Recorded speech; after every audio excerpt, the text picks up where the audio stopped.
मैं doctor Sanskriti, doctor Supriya Puranik, test tube baby consultant और practising obstetric and gynaecology since 20 years. अक्सर OPD में महिलाएं आ जाती हैं और उनका एक सवाल रहता है कि मैडम, यौन से बदबू आ रही है। तो आज इस वीडियो में हम जानने वाले हैं कि यौन से जो बदबू आती है, इसका कारण क्या है और इसे रोकने के लिए हमें कौन से उपाय करने चाहिए। अक्सर देखा जाए तो यौन से सा डिस्चार्ज रहना और उसका सा स्मेल रहना ये आम बात है, क्योंकि यौन की नमी बनाए रखने के लिए सा डिस्चार्ज रहना बहुत ही जरूरी है। यौन में जो डिस्चार्ज होता है उसमें बैक्टीरिया रहते हैं, जिससे लैक्टोबैसिलस बोलते हैं। ये यौन का जो डिस्चार्ज रहता है उसे एसिडिक बना देते हैं, और इसकी वजह से बाहर से जो संक्रमण होते हैं, कुछ बैक्टीरियाज के होते हैं, कुछ फंगस के होते हैं, पैरासाइट्स के होते हैं, वो रोकने के लिए ये लैक्टोबैसिलस एसिडोफाइलस जो बैक्टीरिया रहते हैं वो बहुत महत्वपूर्ण होते हैं। इस वजह से योनि में सा डिस्चार्ज रहता है और सा स्मेल रह जाता है। जैसे हमारे हार्मोन के बदलाव होते हैं, उस बदलाव की वजह से सा डिस्चार्ज और स्मेल बदल जाता है। लेकिन कभी योनि से ऐसी बदबू आती है जो हमारे पर्सनल लाइफ को डिस्टर्ब कर जाती है। इसका प्रमुख कारण है संक्रमण। लेकिन योनि का संक्रमण यानी कि इन्फेक्शन देखा जाए तो बहुत टाइप का रहता है। तो आइए हम जानेंगे इस संक्रमण को, इन्फेक्शन को कैसे पहचानेंगे। इन संक्रमणों के कुछ लक्षण होंगे। इसमें कभी खुजली आ जाती है, कभी इरिटेशन हो जाता है, और इसके साथ जो कभी डिस्चार्ज रहता है वो कभी पानी जैसा रहता है, कभी हरा पीला रहता है, कभी फटे हुए दूध जैसा रहता है। तो ये डिस्चार्ज और लक्षणों की वजह से हमें कौन से टाइप का संक्रमण हुआ है इसका पता चल सकता है। लेकिन इसको ट्रीटमेंट देने के लिए ये कौन से टाइप का संक्रमण है ये जानना बहुत ही महत्वपूर्ण होता है। जब ये बैक्टीरियल इन्फेक्शन रहता है तो डिस्चार्ज का कोई कलर नहीं रहता, पानी जैसा रहता है, लेकिन बहुत ज्यादा रहता है और उसमें बहुत बदबू आती है। जब ये फंगल रहता है यानी कि यीस्ट का रहता है तो फटे दूध जैसा रहता है और बहुत इचिंग होती है, बहुत खुजली होती है। जब ये ट्रिकोमोनस रहता है तो वजाइना में बहुत डिस्कम्फर्ट होता है, बहुत स्वेलिंग हो जाता है और हरे पीले रंग का फ्रॉथी फोम जैसा डिस्चार्ज आ जाता है। और ये सारे संक्रमण के लिए दवाई भी अलग अलग होती है। लेकिन ये सारी बातें हम डॉक्टर को बताने के लिए हिचकिचाते हैं, और हम डॉक्टर को बताते हैं कि हमें यूराइन इन्फेक्शन है। और यही मुख्य गलती होती है जब हम डॉक्टर के पास जाते हैं। जब आप यूरिन इन्फेक्शन कहते हैं तो डॉक्टर आपको यूरिन इन्फेक्शन की दवा देते हैं जो अलग रहती है, और डॉक्टर आपको यूरिन की टेस्ट बताते हैं।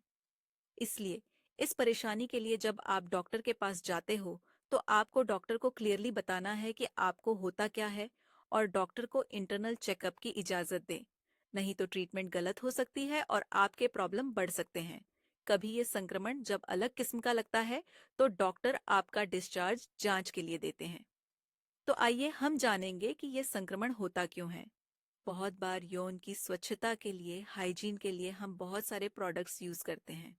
स्ट्रॉन्ग डिओडोरेंट्स रहते हैं, वेजिनल वॉश रहते हैं, लेकिन अक्सर ये हमें नुकसान पहुंचाते हैं, क्योंकि हमारे वेजिना में जो इम्पोर्टेंट लैक्टोबैसिलस रहते हैं जो हमारे वेजिना को इन्फेक्शन से बचाते हैं, वो धो जाते हैं, और इसीलिए आपको संक्रमण होने के चांसेस बढ़ जाते हैं।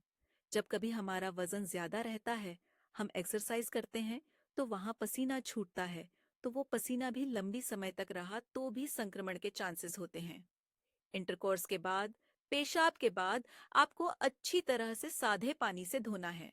गर्म पानी, डेटोल वाटर, हाइजीन वॉश बिल्कुल इस्तेमाल नहीं करना है।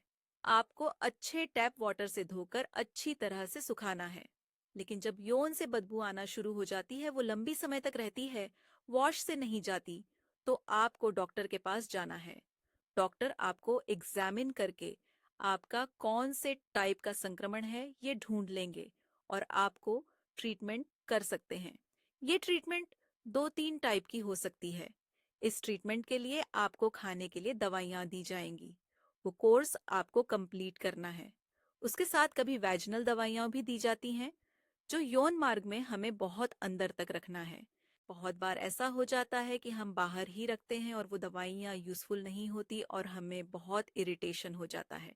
इसलिए ये एक महत्वपूर्ण सूचना है कि वैजिनल दवाई देने के बाद वो आपको डीप इनसाइड रखनी है। कभी डॉक्टर आपको क्रीम यूज करने के लिए देंगे, जब ये बार बार हो जाता है, डॉक्टर आपको ब्लड शुगर जांच करने की सलाह देंगे और उसके साथ ही साथ आपके पार्टनर को भी ट्रीट करेंगे। लेकिन ये सारे ट्रीटमेंट करने से पहले हमें ये बैक्टीरियल है, ये ट्रिकोमोनास है या फंगल है, उसका डायग्नोसिस होना बहुत ही महत्वपूर्ण होता है। इस बदबू और इन्फेक्शन के लिए एक महत्वपूर्ण बात मैं बताना चाहती हूँ। इसका ट्रीटमेंट कभी अधूरा हो जाता है तो ये बार बार हो जाता है। साल में 3 बार होता है, 4 बार होता है या लगातार होता रहता है। इसलिए इससे पूरा छुटकारा पाने के लिए हमें अच्छी तरह से दवाइयों का सेवन करना है।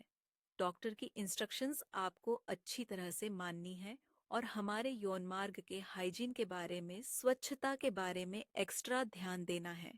जब ये बार बार होता है, रिकरेंट होता है, तो डॉक्टर आपको वैजिनल फ्लोरा यानी कि आपके वैजिना में जो ओरिजिनल बैक्टीरिया जो होने चाहिए वो आने के लिए कुछ स्पेशल दवाइयाँ भी देते हैं। इस बारे में आपके कोई प्रश्न रहेंगे तो हमें ज़रूर लिखिए और हमारी ये pregnancy, infertility and gynaecological videos ज़रूर देखते रहिए। धन्यवाद।